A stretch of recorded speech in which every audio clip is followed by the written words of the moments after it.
Hola Mugiwara, bienvenidos a navegar con nosotros de nuevo. Desde el inicio de One Piece, Oda siempre ha trabajado con referencias culturales y mitológicas, adaptando conceptos del mundo real a la historia. Pero algo que parece volverse cada vez más evidente es la fuerte influencia de la mitología nórdica, especialmente cuando miramos hacia el BAF, hacia el árbol del mundo, y las piezas que se están encajando de una manera casi inevitable. Y si One Piece está caminando hacia su propio Ragnarok, si todo lo que estamos viendo no es solo una gran aventura, sino el presagio de un evento que va a redefinir el mundo, antes de revelarlo todo para ustedes, cuento con su apoyo para dejar un like en el video y suscribirse al canal si aún son nuevos por aquí. El Ragnarok, en la mitología nórdica, no es solo el fin, sino un ciclo, una renovación. Representa la caída de los dioses, el enfrentamiento inevitable entre fuerzas que ya estaban destinadas a encontrarse y, al final, el nacimiento de un nuevo mundo. Y cuando miramos One Piece, tal vez eso sea exactamente lo que está sucediendo. ¿Qué significa esto? Que el Ragnarok podría no ser solo una metáfora, sino algo concreto, algo que ya ha comenzado. Si seguimos esta línea de pensamiento, entonces hay algunas figuras que parecen encajar perfectamente en los roles del Ragnarok, y Luffy, inevitablemente, sería quien carga con el destino de ser el gran agente de este cambio. Vale la pena pensar en quiénes serían las piezas de este tablero. En el capítulo 1085, cuando Cobra menciona el nombre de Lily, Imu reacciona de una forma que sugiere que no es solo un gobernante supremo oculto, sino alguien que tiene una conexión directa con el pasado. Esto puede significar que Imu de alguna manera representa a Odín, el dios nórdico que gobierna Asgard, pero que sabe que su fin llegará. Al igual que Odín se prepara para el Ragnarok, acumulando conocimiento y buscando formas de evitar su destino, Imu podría estar haciendo lo mismo, tratando de controlar el mundo e impedir que lo que fue profetizado suceda. Pero si Imu es Odín, ¿quién sería Loki?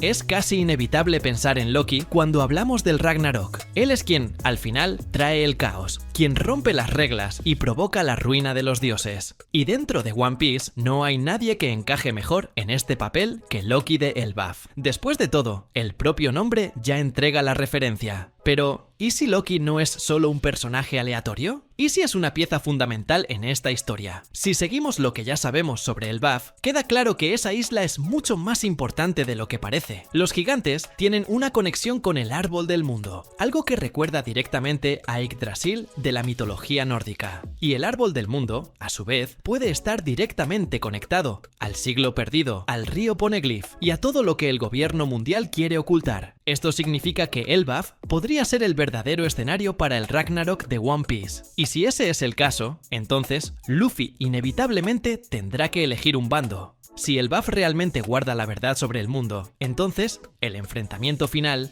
no podría ser solo entre Luffy e Imu, sino algo mucho más grande. Tal vez Luffy tenga que elegir entre proteger el BAF y destruir el orden actual, o permitir que el mundo siga como está. Esto recuerda mucho al papel de Thor en el Ragnarok de la mitología nórdica. Thor, en el Ragnarok, enfrenta a Jormungandr, la serpiente del mundo.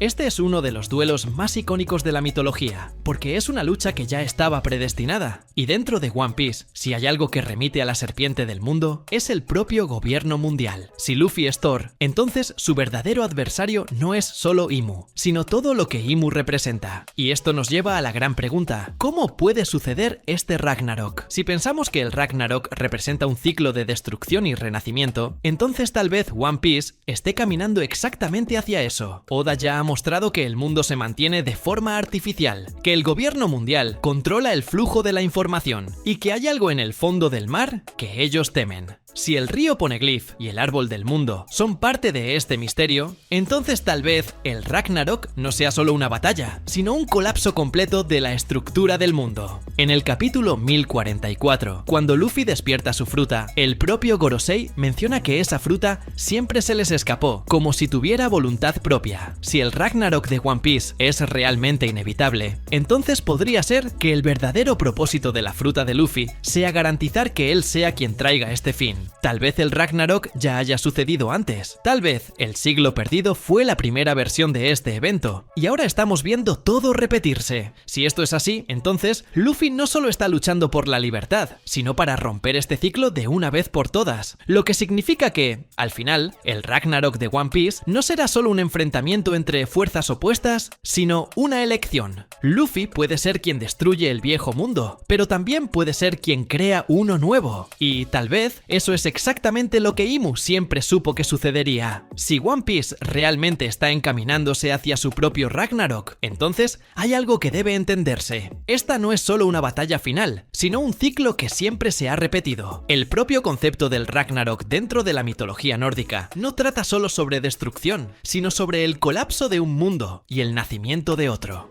Y si esta idea está directamente relacionada con la historia del siglo perdido, entonces tal vez todo lo que estamos viendo no es solo un conflicto actual, sino el reencuentro de fuerzas que ya se enfrentaron antes. Y ahí es donde entra lo que se mencionó sobre los tres mundos. Si miramos estas descripciones, parecen contar una historia que ya ha ocurrido muchas veces. Algo que fue quemado, reconstruido, destruido y renacido. Algo que fue separado para que no pudiera encontrarse nuevamente. El primer mundo habla sobre la tierra y sobre un dios sol que aparece cuando los esclavizados oran. Esto remite directamente a lo que sabemos sobre Nika, el dios sol, aquel que libera a los oprimidos y trae alegría, pero al mismo tiempo habla sobre una divinidad de la tierra que se enfurece junto con la serpiente de la llama del infierno. Esto bien podría ser una referencia al antiguo reino que existía antes del gobierno mundial, un reino que intentó alcanzar algo prohibido y fue castigado por ello. La serpiente de la llama del infierno podría ser un símbolo del propio gobierno mundial, que surgió de ese colapso, tragándose todo con muerte y oscuridad.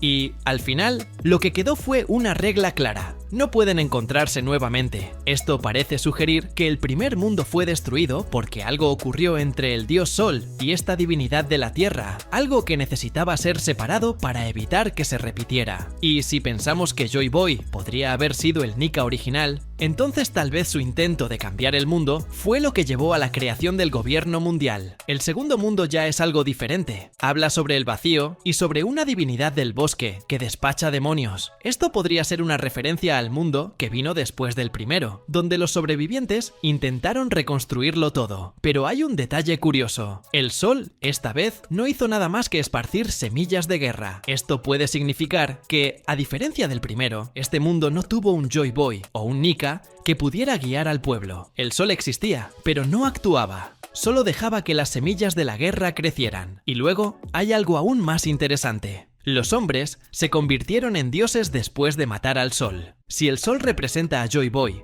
o aquellos que llevan su voluntad, entonces esto podría significar que en algún momento aquellos que querían el poder lograron derrotar a este ideal y se convirtieron en los nuevos gobernantes del mundo. Esto encaja directamente con la creación del gobierno mundial y la destrucción de la antigua civilización. No solo tomaron el control, sino que se convirtieron en dioses al asegurarse de que nadie más pudiera desafiar su autoridad. Y luego el texto dice que la divinidad del mar se enfureció. Si esta divinidad del mar es algo como Poseidón, esto podría indicar que la reina de los hombres peces de la época se dio cuenta de lo que estaba sucediendo y trató de impedirlo, pero fue demasiado tarde. La única solución fue separar todo nuevamente. El sol había sido apagado y la única forma de evitar un nuevo ciclo era asegurarse de que aquellos que habían creado este nuevo mundo nunca se encontraran con su verdadero opuesto. Pero luego llegamos al tercer mundo, y aquí la historia cambia. Este mundo ya no tiene tierra, no tiene bosque, no tiene mar, comienza en el caos. Pero en medio de este caos existe un vacío.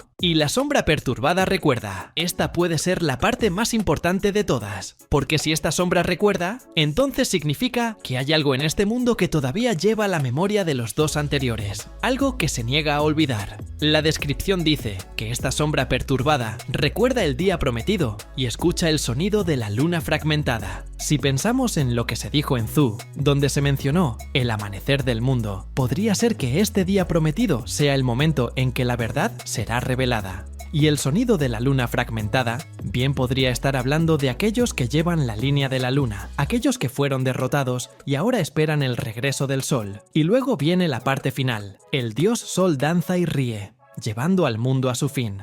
Esto es literalmente lo que vimos suceder con Luffy en el capítulo 1044. Cuando despierta su fruta, el Gorosei dice que el verdadero nombre de la Gomu Gomu no Mi es Hito Hito no Mi, modelo Nika, y que el propio Joy Boy había regresado. Luffy danza, ríe y lucha de una manera completamente diferente a todo lo que vimos antes. Es como si él fuera la pieza que faltaba para que este ciclo comenzara nuevamente. El Ragnarok de One Piece puede ser exactamente eso, no solo una gran batalla, sino el renacimiento de algo que fue separado hace mucho tiempo. En el BAF ya se ha dicho que el dios Sol es aquel que destruirá el mundo, pero tal vez esta destrucción no sea en el sentido literal. Tal vez lo que destruirá sea este orden impuesto por el gobierno mundial, este mundo que fue moldeado para evitar que la verdad fuera recordada. Y si ese es el caso, entonces todo lo que estamos viendo no es solo una lucha contra el gobierno mundial, sino el propio regreso del primer mundo. El Ragnarok no es solo el fin, es el comienzo de todo de nuevo. Y eso es todo, Mugiwara. Espero que hayas disfrutado el video tanto como nosotros disfrutamos haciéndolo. Si deseas seguir acompañando nuestras aventuras, no olvides suscribirte y activar la campanita para recibir notificaciones. Deja tus comentarios sobre lo que te gustaría ver en el próximo video y hasta entonces, que la suerte esté siempre de tu lado. ¡Hasta la próxima!